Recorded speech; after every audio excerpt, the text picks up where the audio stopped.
Welcome back to my coding channel, and today's video is going to be my last video with CS50G. And the project we will be looking at is my final project.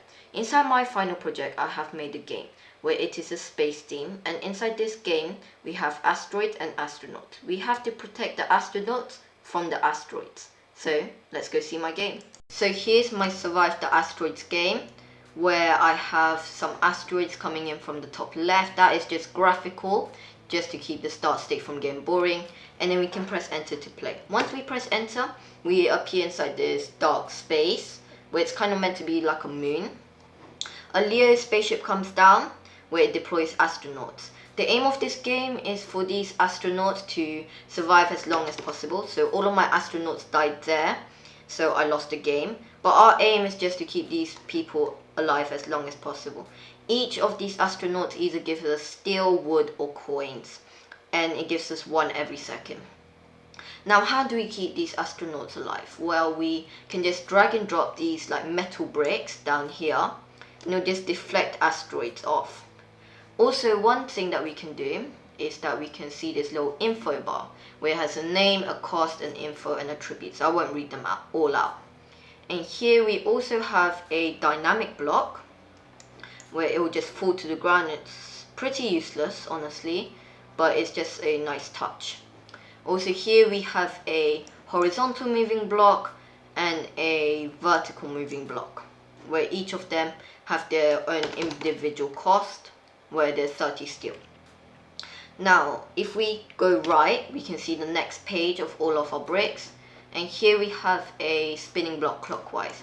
This spinning block clockwise has a secret attribute, and that secret attribute is just so that any red asteroid that hits it, it makes this brick speed up in the way it spins.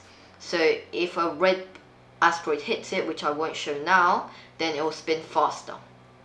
Now this is just a spinning block clockwise times by 2, just spins a little bit faster, and powerful times by 4, which spins really fast.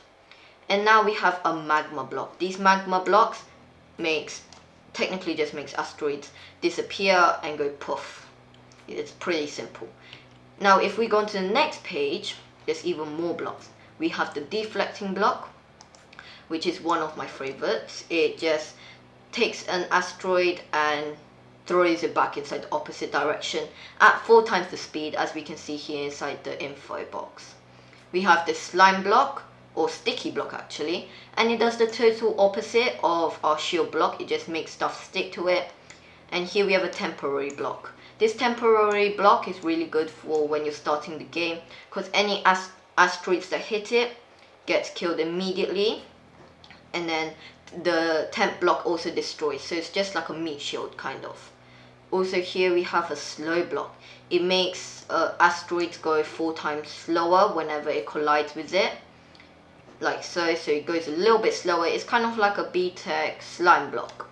Now if we go right again, we have this question mark block, where it's a mystery block. And then if we drag and drop this, we can see that each time we load the game, a new attribute appears for this mystery block. And it's just the reason why I added this mystery block is because not many blocks use coins except for this metal factory, and so it's just a nice touch. So inside the top right, I didn't show you, but we have steel, wood and coins. You can use these metal factories if we start placing them down rapidly.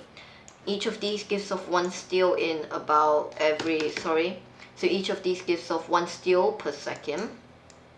And then each of these machines will just give you more steel. And then we also have for wood, and we have some for metal. And this is pretty nice because then you can start to earn more of the in-game currency as you progress, as you have more of these factories or machines. Now we also have a death counter up here, which just says how many deaths you have. Right now it's at 0 because I just died and restarted. But if all of my astronauts die, then it's game over and we restart. Just to have a final touch, I have added some red bar at the top, and what this red bar does is it just gives the player some estimate of how much astronauts have spawned and how much astronauts have died. So the further along this red bar is, technically the more astronauts have died. If the red bar hits the very end, then it's game over because all of your astronauts have died. This is basically it for my final project, and also there's this timer that goes down that starts off at blue, and once it reaches 3 it turns to red, and then it just tells you when the next wave of astronauts are gonna come. Thank you for watching, and I'll see you next time.